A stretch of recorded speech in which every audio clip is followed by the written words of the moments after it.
If you're not already subscribed to this YouTube channel, go ahead and hit the subscribe button now, along with the bell icon so you can be notified whenever a new video is posted.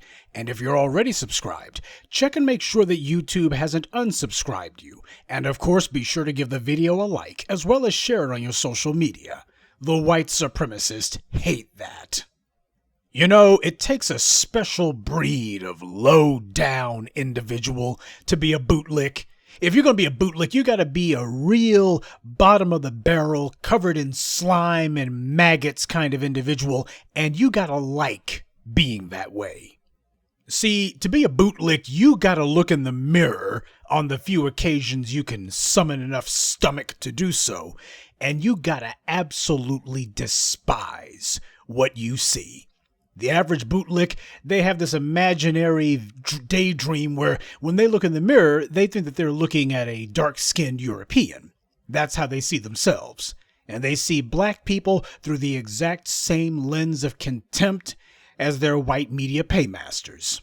Now we're going to be dealing with two bootlicks in particular tonight, Joy Reid, or as I like to call her, Joke Reid, and Larry Elder, the thwarted would-be governor of California. Man, that fool was never even in it to begin with, but you're going to see very quickly that these two draw from the same well when it comes to contempt for black people. And what they've also both discovered, one who had to even admit it, they're nowhere near as influential as they would like to tell themselves that they are. And that's the reason why they're bootlicks. The only real marketable skill, if it can be called that a bootlick has is kissing as much of the dominant society's behinds as they possibly can.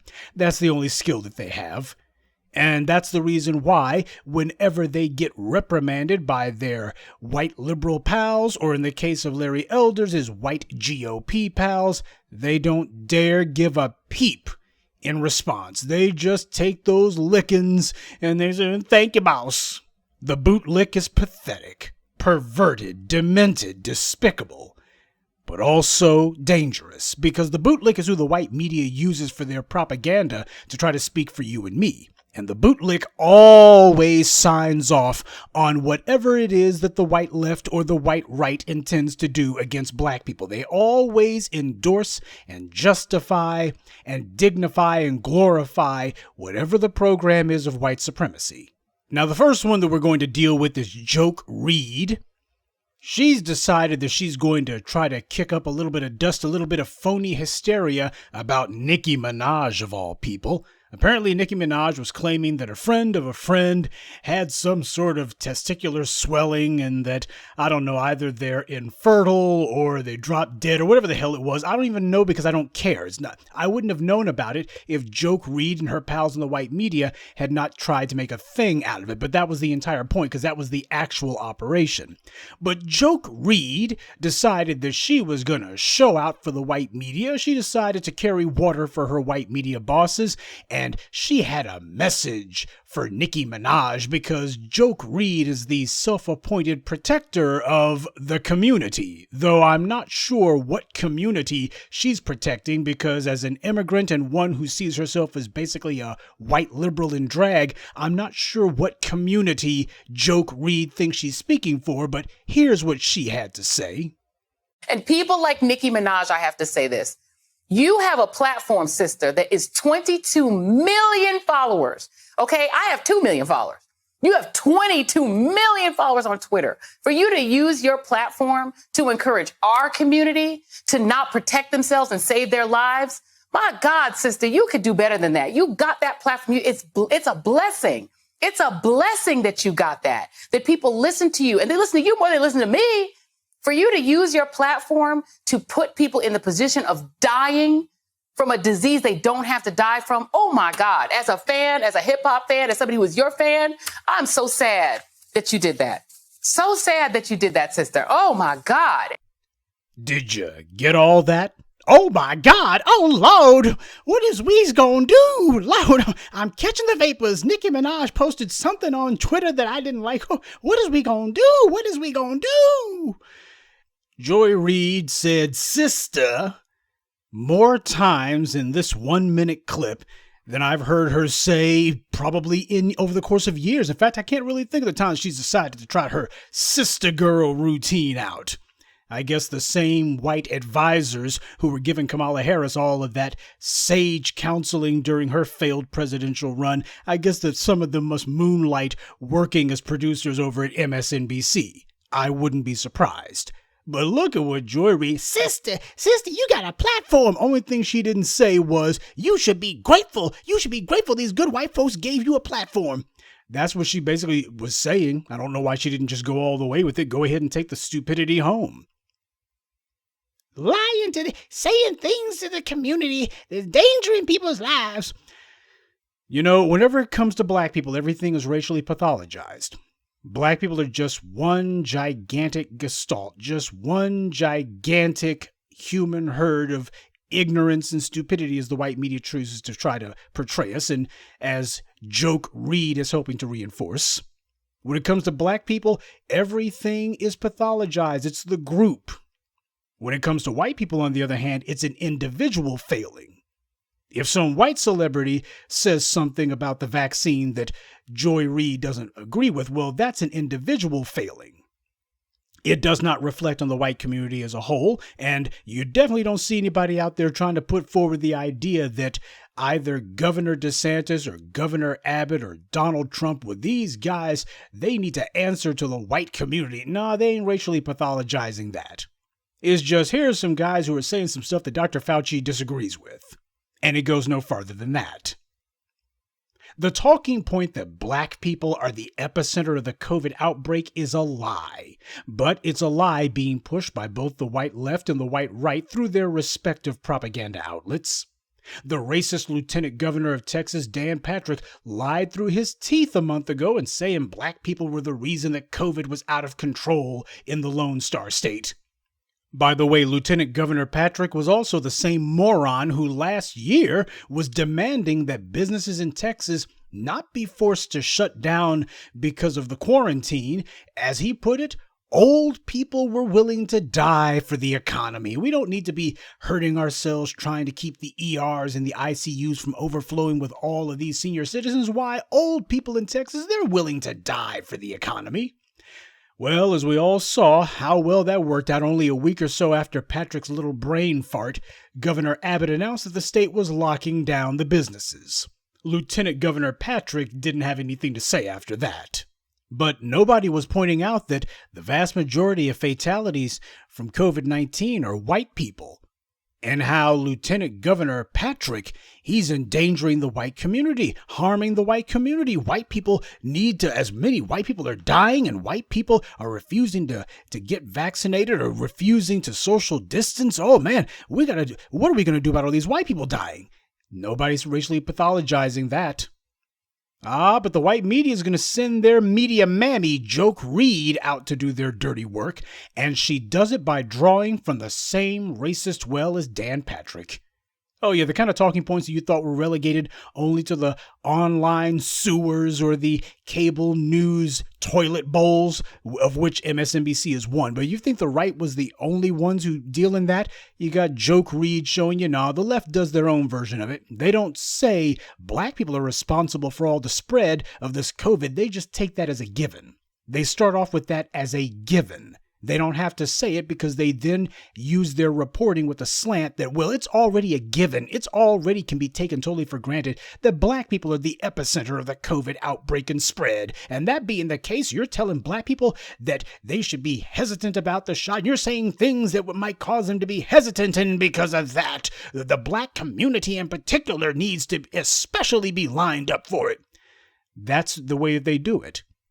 You don't say, oh, black people. If you're on the white left, the anti-black propaganda doesn't take the form of black people are this, that, and a third. You just start off from that presupposition and then just continue the same old script. It's the white right who has to gild the lily, and they have to start off with, let's make sure we point out these niggers are this, that, and the third. Yeah, that's how they both operate. They both play off of each other. Both of them, the white right and the white left, subscribe to the lie that the black community is the hotbed of COVID-19 spread, and that we need to be holding black people under special scrutiny. Black people deserve special attention when it comes to COVID-19. Now, before I go any farther, I have to do this for the special needs listeners who don't hear or think very well. This is not about Nicki Minaj. I could give less than a damn about her. She's one of these immigrants who's disrespected our icons like Malcolm, and she's made herself a perverse figure for white media consumption. You got this media whore prostituting herself in front of the cameras, and as far as I'm concerned, the sooner we can forget about her, the better. I don't care about Nicki Minaj at all, but guess what? Neither does Joke, Reid, or the white media. What they're doing is they're not concerned about Nicki Minaj. Nicki Minaj is not the real target here. The black community is. They're using Nicki Minaj as a proxy for the black community. They're using her as just the latest launch pad for the same old anti-black script. A little while ago, they were attacking Letitia Wright. You remember her from the movie Black Panther. This week, they're going after Nicki Minaj. Next week, it's going to be another black person who they're going after. They're going to make a big deal out of that because that's the headline that they want out there. Oh, these Negroes, these people here just spreading so much misinformation and disinformation. Oh, a bunch of lunkheads. And that's the reason why we got to keep an eye on these niggers. You can't take your eye off of these black people, you know. It'd be dangerous to take your eye off of them because they're just spreading all this disinformation. And the COVID spread is the worst in the black community. Why? They're the epicenter of it. 90% of COVID cases are black people in America. That's what you would think if you listen to the white media.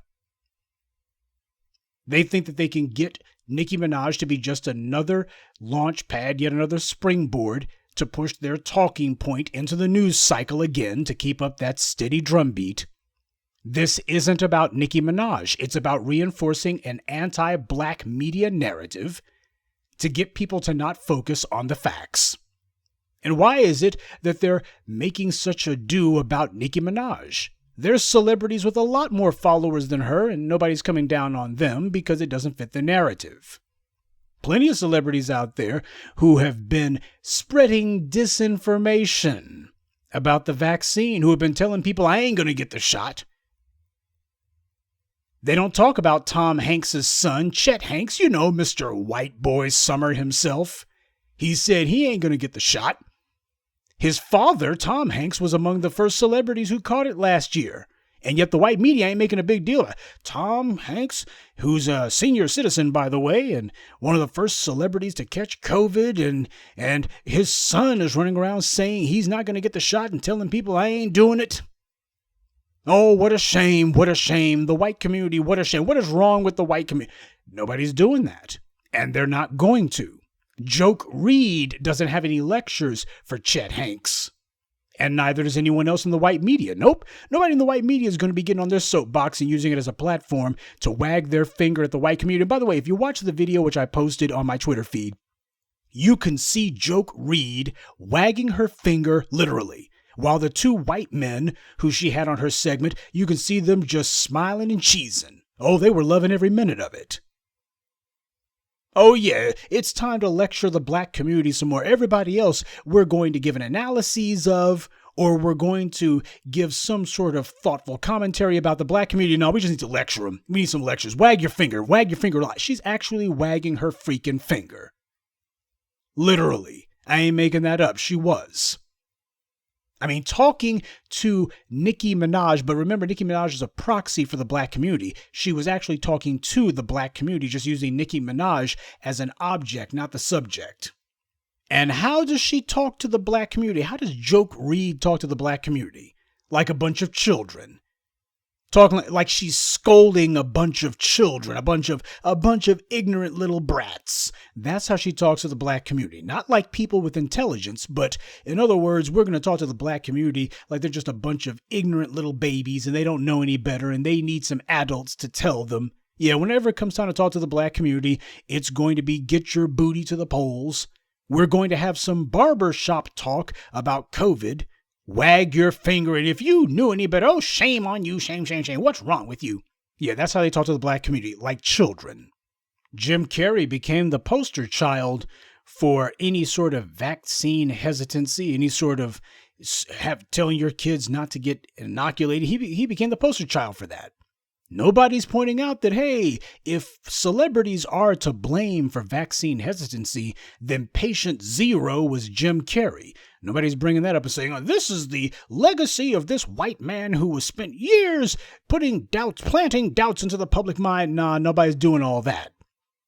But I can tell you right now, if Jim Carrey had been one of, say, his black co-stars on In Living Color, some of those black comedians who you haven't heard from a while, like Tommy Davidson or David Allen Greer or Keenan Ivory Wayans, if that had been one of them who had said it, oh, the white media had been all over it, you would have thought that Tommy Davidson was the biggest comedian in America, the amount of ink the white media would have devoted to it.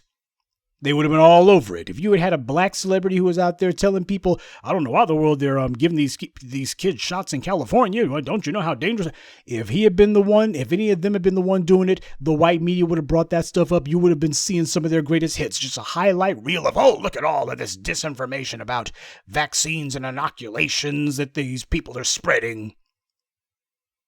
Yeah, but because it's Jim Carrey, a white person, well, we're going to let that one fall down the memory hole. No finger wagging at white people who don't get the shot.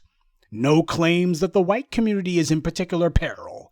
The virus is raging in the white community, and the misinformation from white celebrities and white celebrities glamorizing not getting the shot is only making it worse. Nah, nobody's pushing that narrative. Because what also goes along with that is, once you start saying there's a problem in the white community, when you start putting white on it, well, now it becomes an issue of, well, what are we going to do in regards to the white community so as to change some of this behavior? Nah, that's a conversation you don't get started. When it comes to white people, well, whether they're doing right or wrong, they are not to be molested or bothered or impeded in any way. When it comes to the black community, we got to keep an eye on them, got to keep controls on them. We got to do something. And it is not some sort of victimless crime when Reid and the rest of these white media mammies call themselves pushing this anti-black propaganda.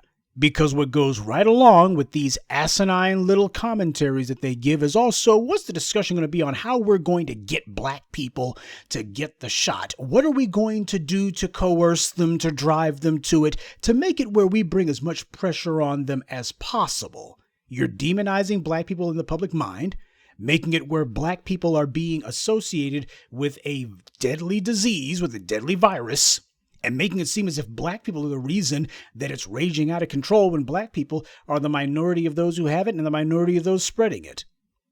The majority of those who have it and the majority who are spreading it are white. But Reid doesn't even bother to bring that little factoid into consideration because this is about pushing an anti-black narrative, and she does so happily. But while Reid and the rest of the white media are going into phony hysterics about a black person's word or deeds, something that neither Reid nor the rest of the white media is giving any attention to is whether or not celebrity endorsements of the vaccine even work. Seriously, how much airtime and how much ink have you seen the white media devote to that basic, pig, simple point?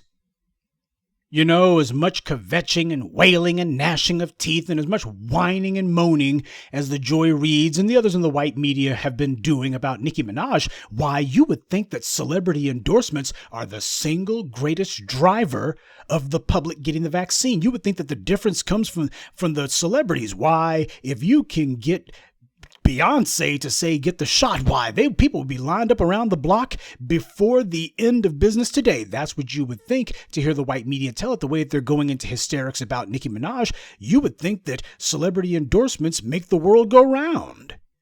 And as with everything else the white media says, you would be wrong. Now, just so people understand, there is polling about a lot of things.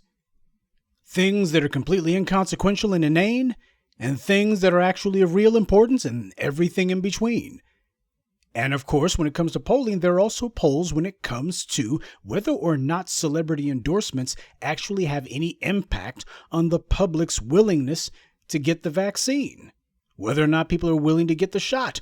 There's actually polling about that. Axios did a poll. Not that the white media's been saying much about it. I mean, they just basically been letting this one fall down the memory hole. But about 2 months ago, Axios did a poll, And 55% of respondents said that their own doctor couldn't get them to take the shot. They were like, I'm just not going to do it. The people who said that 55% of respondents were saying even their own doctor's recommendation would not change their mind.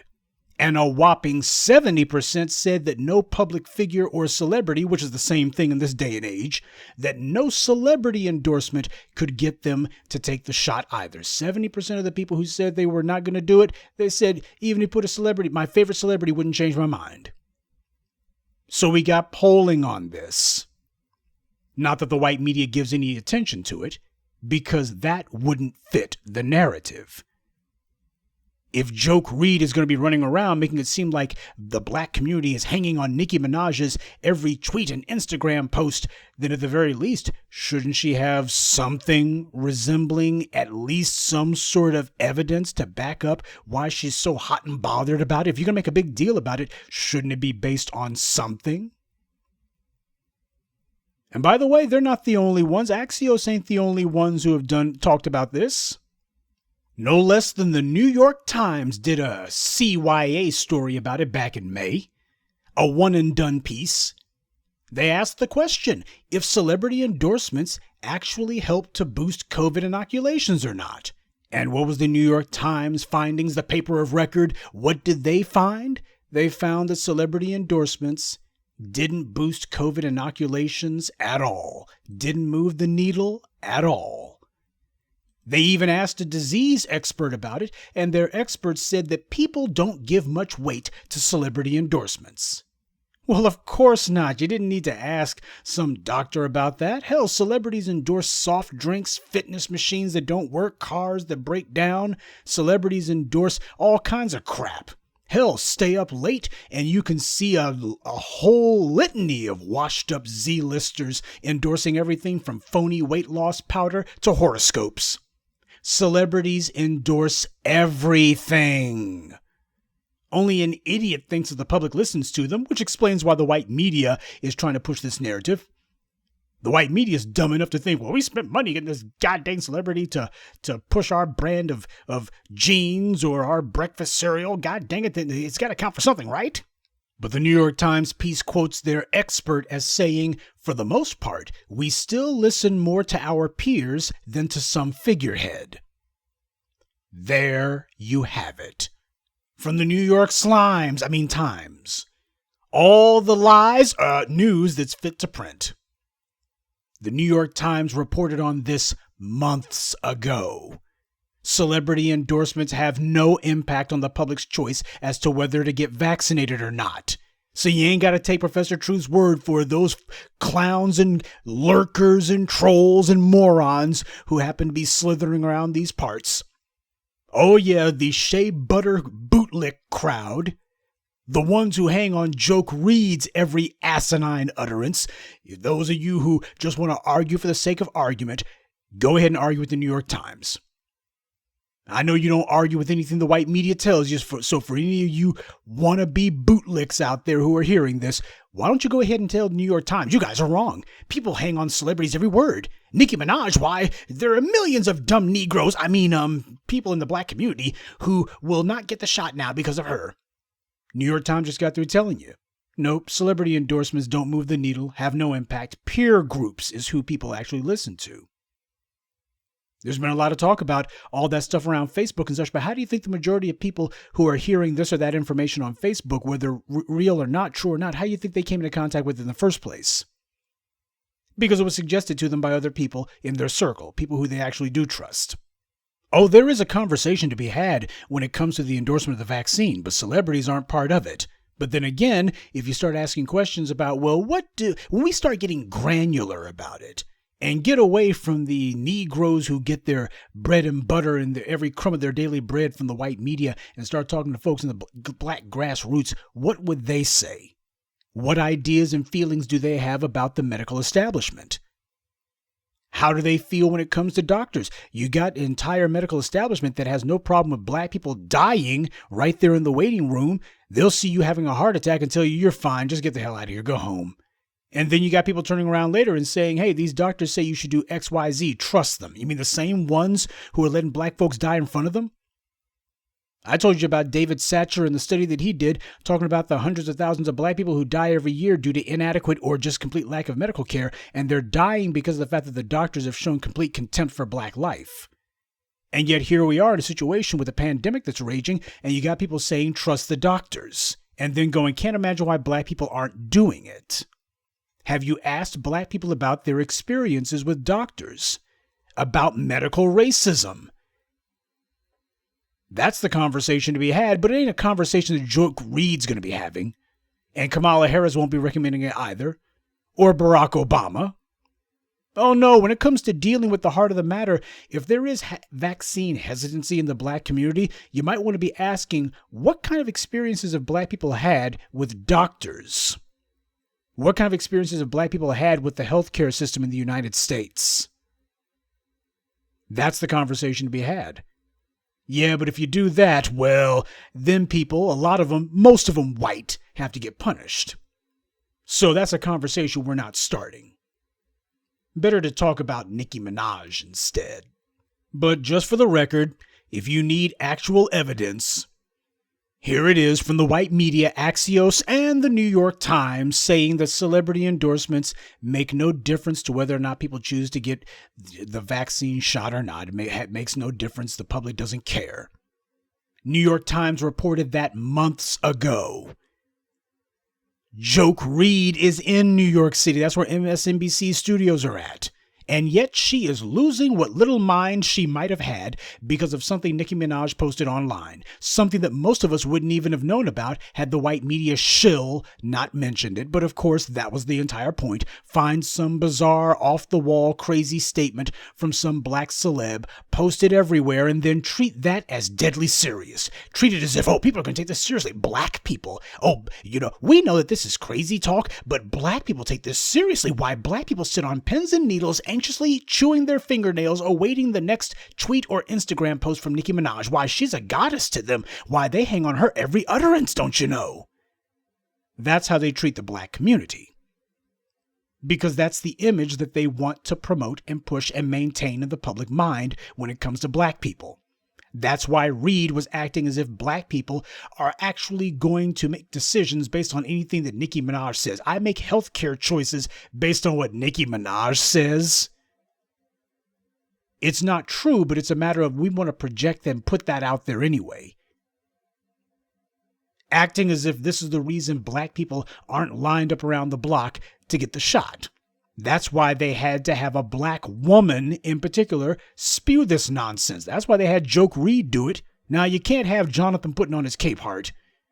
Or Jason, his mom works for the FBI and every police department you ever heard of, Johnson, saying this garbage. Now, you couldn't have Don Lemonade doing this over on CNN either. No, we got to get a black woman to do this. To create the false impression that this is what matters to black people. In the black community, this is what they're talking about. And using this lie, you can then go ahead and have some real harm done to the black community because we're going to shape policy based around these white media lies. That's the danger here. This is what Joke Reid is eagerly and willingly helping to set up. And this way, when you have some Democrat or GOP politician announce that we need to have policies that are going to be geared toward pushing, Reid, forcing, coercing, we're going to do everything that we can to attack you in every way that we can to make sure the black community in particular, is going to be targeted. Oh, we don't care. You see, if you're talking about Asian Americans, you better not try to make it where COVID is synonymous with them. That does harm. That does damage. They need reparations for that because they're being harmed economically for that. You do it to the black community. Well, hell, we're doing it for your own good. You niggers need to line up. And what do you mean damages? Hell, you niggers ought to be glad that we're even helping you. Nobody talks about, hey, aren't you denigrating and demonizing the black community? Aren't you stigmatizing the black community? No. You can't stigmatize black people. Why? Stigmatizing, that only happens to human beings. And we all know you niggers aren't human. That's what's going on here. So when these politicians on the left or the right start announcing some harsh measures that they want to put in place, which are going to be targeting black people, And they're going to be doing it under the pretense, they're going to be claiming, well, this is all about COVID, don't you know? But what they're going to be doing is going to be affecting every avenue and aspect of life, regardless of whether you're vaccinated or not. It's just going to be cover under which to put in place some policies that they probably would have been afraid to do before because they would have been afraid of the pushback. And of course, you will not have Joy Reid saying a damn thing about it because after all, she's the one helping to justify it. That's the danger here. You start off with stigmatizing the black community, saying that black people in particular need to be watched, disease carriers, disease spreaders. And they're just so dumb, they just listen to any old idiot. The rest of us are too smart for that, but these black people aren't. And whatever happens that needs to be done well is for black people's own good. That's what all the Joke Reid's finger wagging leads to. But of course, the white media has nothing but contempt for black people. There is no PR campaign that's too condescending for us in their view. We're just stray cats who have to be herded in the right direction, and they think that we're so dumb, so simple-minded, so dim-witted, that the more condescending, the more insulting the approach, the better. Black people are just these guttural folks with these base instincts and these low IQs, so you can go ahead and say, get your booty to the polls, or talk about barbershop talk, or you can go ahead and say, we're gonna say, get the shot and put it in a rap song or something. You know, that's the level that black people are at, as the white media sees it. But the most important point of Reid's little tirade is that she admitted that she's not that influential at all. Now, of course, this is something that we've known for years. But yeah, she had to put out there, she's got more followers than me. Sounds like jealousy on your part, Reid. That's what it sounds like. But in this instance, Joke Reid, I think, is using Minaj as a proxy for the black media. Because you see, when it comes, as the New York Times put it very well, when it comes to people making these kind of decisions, they listen to their peer group. And Joke Reid ain't part of the black community's peer group. She hangs around all day with a bunch of white media types, and she pretends to be a white leftist, and that's the mentality that she has. That's the persona that she's got, and the black community is not interested in trying to be a bunch of wannabe white liberals. So, that being the case, they're not listening to Joke Reid. Oh yeah, Joke Reid can go ahead and she can do all of the insults and finger wagging and shaming and anything else that she thinks she wants to do. The black community ain't paying her no never mind. And that being the case, she has made herself irrelevant to the conversation, but irrelevant on a lot of fronts. Oh yeah, see, this is the kind of stuff, it would have been even worse if you had had Roly-Poly Martin. Can you imagine if Roly-Poly Martin had a show on weekend cable? Can you imagine that? You can imagine what he'd be doing. Just cursing and profanity to beat the band. Knowing him, he'd be going on an F-bomb tirade. Throwing things at the camera. Just every insult you ever heard, just nothing but a nonstop litany of 3, 4, and 5 and 6 letter cuss words. I mean, that's what Roly-Poly would be doing if he had a show. See, that's what these bootlicks understand. You want to get the white media's attention, you got to show that you're willing to insult and berate and downgrade the black community. You make it clear you understand that when it comes to the white community, well, there's just the community, there's just the public, not the white public. We don't do that. But when it comes to black people, on the other hand, oh yeah, there's going to be nothing but lectures. They're going to be getting lectured all the time. There's a bunch of dummies, and they need a smart Negro like me who stays close to these white liberals or conservatives or whatever, and that's who they need to be listening to. That's the game. But it's not one that's going to get them anywhere. These fools have no influence, and it is precisely their disrespect of the black grassroots that has made it where they're irrelevant. Damn right, Joke Reid has no influence. There's a lot of people who are a hell of a lot more influential than Joke Reid. And I am proud to say that I'm part of the group that's a lot more influential than her. Joke Reid understands what her job is. She's supposed to be the Negro herder, especially where black women are concerned. She's supposed to be able to snap her fingers or wag her finger, and the black community just gets in line.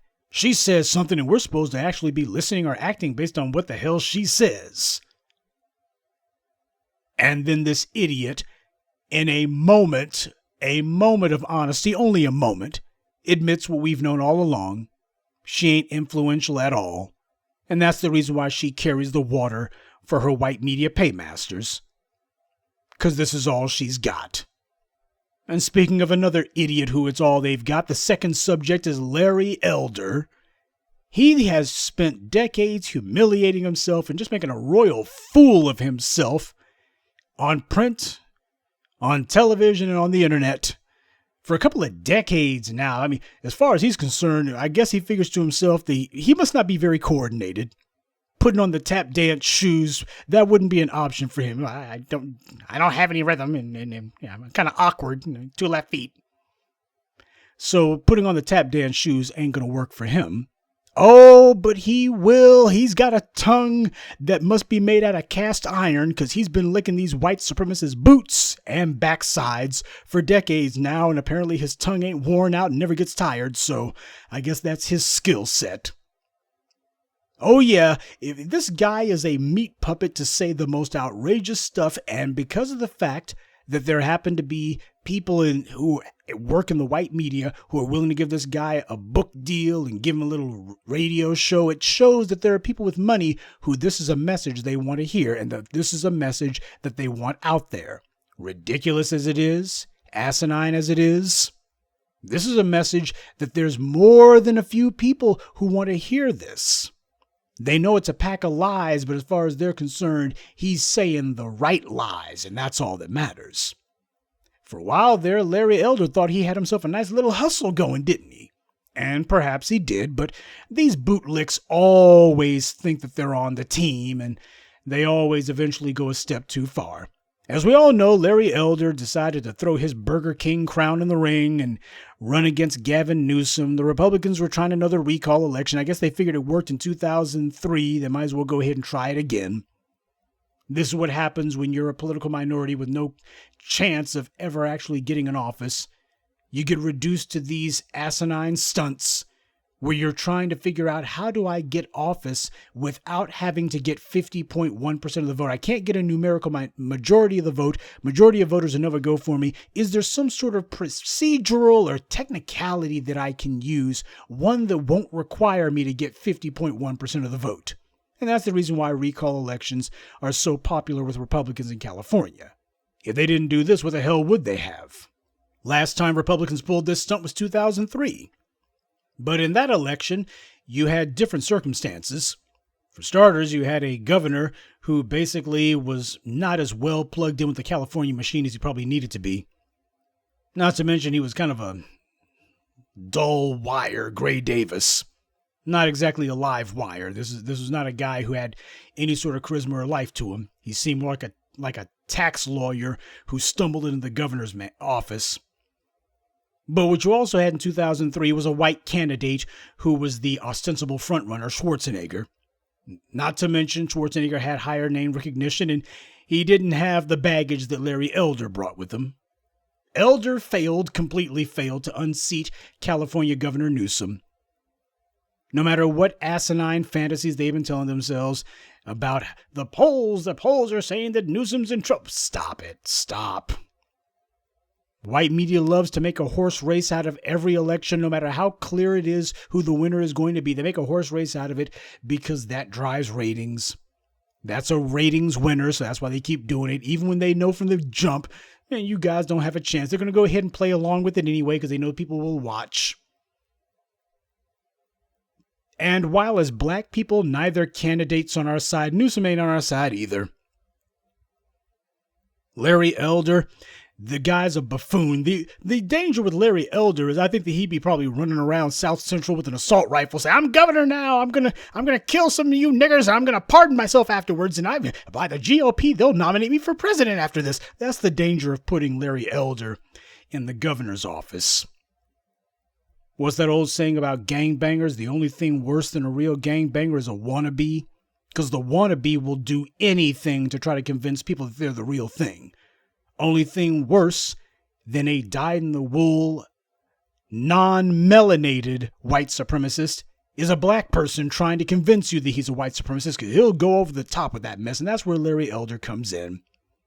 His little clown show is the only trick that he's got, so all he can do is the same damn thing, just more of it. If he's running black people into the ground, well, he's going to go over the top, saying that the descendants of slave owners should get reparations. Never mind the fact that the U.S. government did give the slave owners reparations for what I don't know. They weren't damaged by anything, but the U.S. government gave them money back in the 19th century. So Larry Elder, he's sitting here. He can't be bothered to actually research anything, but this is just him saying whatever stupid thing he thinks he's got to say to get a pat on the back. But I think it's worth noting that Elder began running game from the Trump playbook. Only problem is his white GOP pals, they decided not to play along.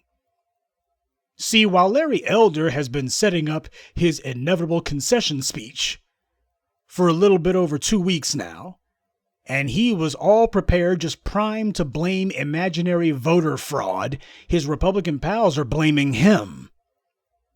Oh, Larry Elder, he figured that the narrative that he was going to set up and that the Republicans would run with, no doubt on Fox News, would be voter fraud. Why, we don't know where the world all these votes for Newsom came from.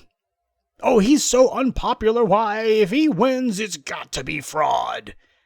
He just knew that all of these white media, white right outlets were going to be all over him, supporting him and backing him up, and not a damn one of them has shown up. And they're not going to. They're blaming him for the loss. And all of a sudden, apparently, voter fraud doesn't exist, especially not in California, to hear the GOP tell it. The former chair of the California GOP said that Larry Elder basically handed the election to Governor Newsom. In fact, he went so far as to say that Larry Elder depressed the Republican turnout. Didn't say anything about the white media, the leftist media, MSNBC or CNN. He's saying Larry Elder depressed the Republican turnout. With all of his talk about how there would be massive voter fraud. Now, have you ever heard anybody in the Republican Party say that before now? You ever heard anybody saying, oh man, you shouldn't be talking about massive voter fraud in Arizona or in Pennsylvania or in Florida or in Michigan? Why, you're going to depress voter turnout. Republicans are going to look and say, well, why even bother to show up? The Dems are just going to steal the election. They've never said that before until now. Now they're saying, this talk about massive voter fraud, that just depresses Republican turnout. See, Larry Elder figured he would jump on the Trump train. As the first major high-profile election since the 2020 presidential race, Elder thought that he would get some mileage out of that, but his GOP pals are making it clear that voter fraud canard, that's only for white Republicans. Nobody's talking about a recount in this election. No talk about votes being thrown out or boxes of suspicious ballots materializing by dead of night or being trucked in or out. Not for Larry Elder, they ain't talking that mess. In a California gubernatorial recall, there's 2 questions on the ballot. Should the governor be recalled? And then a second question under that, giving the voters a choice of who they want the governor replaced with. Since the GOP failed to even come close to the 50.1% required to recall Newsom, the second ballot question became moot. But even so, it's worth noting that Elder did get 46% of the vote among those running to replace Newsom. And that's only a couple of percentage points less than the 48% that Schwarzenegger got 18 years ago. But whereas normally the GOP blames their political defeats on the candidate not being conservative enough, this time, they're blaming the candidate himself. They're blaming Larry Elder for his loss. Oh yeah, all the baggage the guy brought with him, all this wacky stuff that he says, and oh yeah, they're making it real clear. Nigger, you blew this one. You blew this race. You got no one to blame for it but yourself. Far as the white GOP is concerned, their little house Negro lost fair and square, and they got plenty of criticisms for him. You don't see this California GOP chair, the former GOP chair, this Naring character, or any other Republican concerned that by rebuking Elder for questioning the legitimacy of the election? Aren't you guys concerned that you're undermining Trump's his recount claims? Aren't you concerned that you're damaging Trump's claims? After all, that's about the only thing the GOP's got to galvanize their very base. So aren't you concerned that by questioning Elder's suspicions, however unfounded, of voter fraud, don't you think you're also damaging Trump's claims? No, they understand. These are two separate things. And the GOP base, their white following, they understand that this Elder, we can go ahead and question him. We can disprove him. Hell, we can go ahead and have him arrested for pointing a gun at a white woman, allegedly, and put him on trial. And that's not going to have anything to do with Trump. Oh, yeah, they understand exactly how to compartmentalize this stuff. They can blame Larry Elder for this. As far as they're concerned, we're not trying to have too many Negroes thinking that they're going to be in a position of calling shots. After all, for all we know, Larry Elder might be a secret member of the Nation of Islam, for all we know. Yeah, it's entertaining to have him spew his little anti-black garbage, but at the end of the day, they're looking at him and going, well, he's still black, though. And we all know what that means. He could break bad on us at any moment. Can't trust a bootlick. No matter how much water they carry for white supremacy, they never are truly trusted. But I just bring Joke Reid and Larry Elder up, flip sides of the same coin. When it comes time to attack black people, one of them decides that he has to start off with black people are doing this, that, and a third, and the other one comes from a position of what needs to be done regarding black people doing this, that, and a third. It's a white media narrative. Don't go getting yourself confused just because one of them decides that they're going to start off with a whole bunch of insults to the black community and a whole bunch of deliberate lies about black behavior or about black this and that. What you should be looking at is, what is this person attempting to advocate be done in regards to the black community? And in both the case of Joke Reid and in the case of Larry Elder, what you see is both of them deal in racially pathologizing the black community and doing so in the most negative terms that they can. In both their cases, one says that the black community is a bunch of violent thugs. It's true, black people are violent as hell. Well, I know that Larry Elder is violent as hell. And the other one coming from the position of black people are dumb as hell. But that's a distinction without a difference. There's a meth epidemic ripping its way across California, but Larry Elder could give less than a damn about what needs to be done about white meth addicts. They're white. So that being the case, we don't want anyone thinking that we should have laws or that we're going to start arresting anyone. And speaking of epidemics, the COVID epidemic is ripping across white America, but Joke Reid, she's not concerned about that. Greatest good for the greatest number, my foot. Oh, no. What are we going to do about black people? But I just felt the need to set the record straight about some of this garbage that's been going on. These bootlicks understand. They're seeing that whatever delusions of influence they might have had, it ain't real. Oh, they might have had the sneaking suspicion in the back of their empty heads that perhaps just maybe they weren't quite as hot stuff as they thought. But now it's being confirmed for them. In the case of Joke Reid, she admitted it. Larry Elder, he's already looking to decide, well, I thought I was going to have myself a second career. Fox News won't even return my phone calls. That's what's happening with him. Oh, yeah. See, that's the problem that the bootlicks never figure out. They're never going to figure it out because there's no cure for stupid. They are not willfully ignorant. They're willfully stupid. Part of being a low-down, bottom-of-the-barrel scumbag is that while you're busy betraying all the black people that you can, you also have to betray yourself. That's part of the reason why these bootlicks go willingly into the meat grinder. They just can't believe. They tell themselves a steady diet of lies that they're the smart Negro in the room. All the other black people are dumb, as Joy Reid sees us. They're all a bunch of idiots who listen to Nicki Minaj and worship what Nicki Minaj says, whether there's evidence to support that or not. And I'm the smart one who's trying to lead these dumb, ignorant lemmings. And that being the case, I figured it out. See, most of these black people, they're just a bunch of well-meaning, low IQ chumps, but I alone, Joke Reid, have figured it out. And I'm the smart one. I figured it out. I figured out how to navigate through this white media landscape, and I'm going to try to lead these dumb Negroes to something resembling civilization, and that's why I'm here. That's how she sees herself. She's the smart one. The rest of us are idiots. She's the smart one.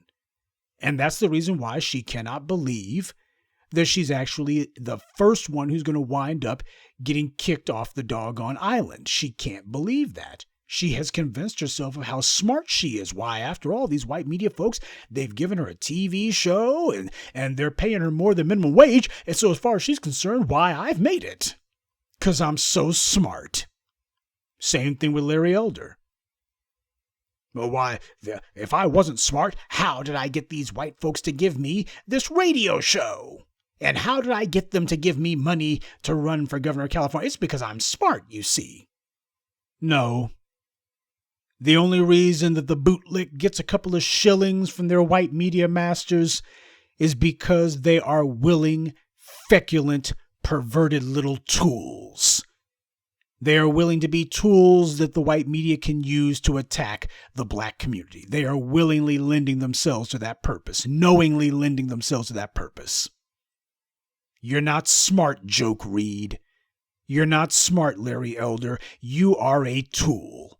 But as both of you are finding out, you got Joke Reid who's starting to suspect that maybe, just maybe, this little gravy train could derail. And Larry Elder, well, he's too stupid to realize that his pals that he's decided to run around with, these guys, they got no permanent plans for him. But both of them are going to wind up in the same place.